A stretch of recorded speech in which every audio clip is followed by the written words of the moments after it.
The double truth theory basically said this, that something can be true in philosophy and false in religion at the same time.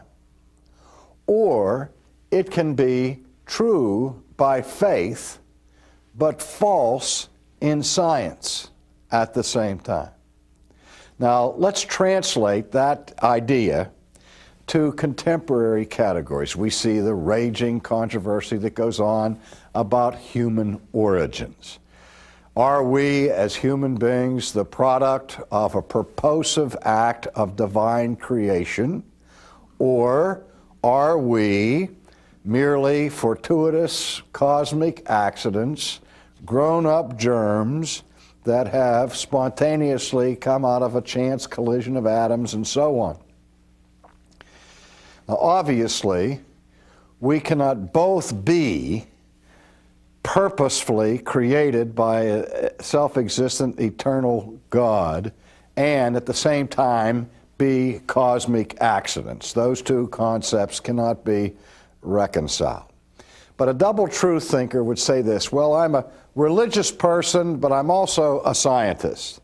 And so on Monday, Wednesdays, and Fridays, I will believe in creation, and on Tuesdays, Thursdays, and Saturdays, I'll believe in man as a cosmic accident, and on Sunday, I'll rest from the controversy.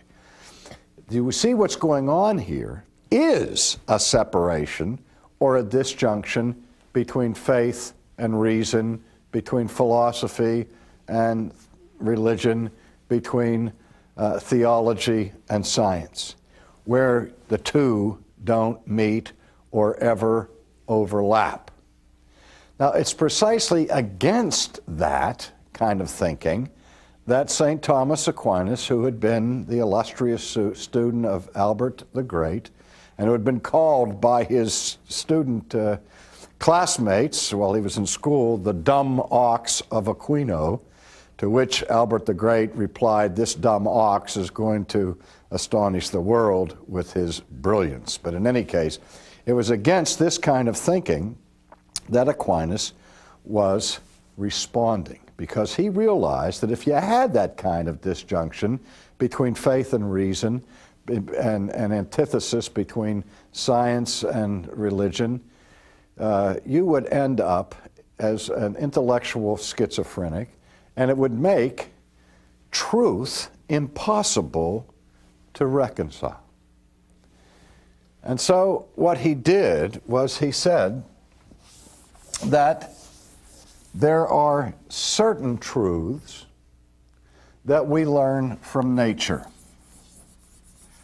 and other truths that we learn from grace. And what he means by that is something like this. If you study nature, you can learn something about the circulatory system of the human body. But you can read the Bible all you want, and the Bible will not reveal to you the intricacies of the circulatory system of the human body or the molecular structure of a leaf. That you have to apply natural science and so on to empirical investigation to discover that sort of thing. So you get certain truths that don't contradict the scriptures or contradict special revelation, but you don't find that content in the Bible.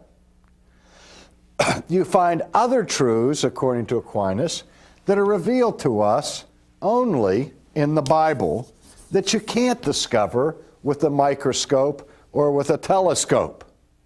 For example, the God's plan of salvation. You can't study that in a laboratory. You get that through the revelation of Scripture.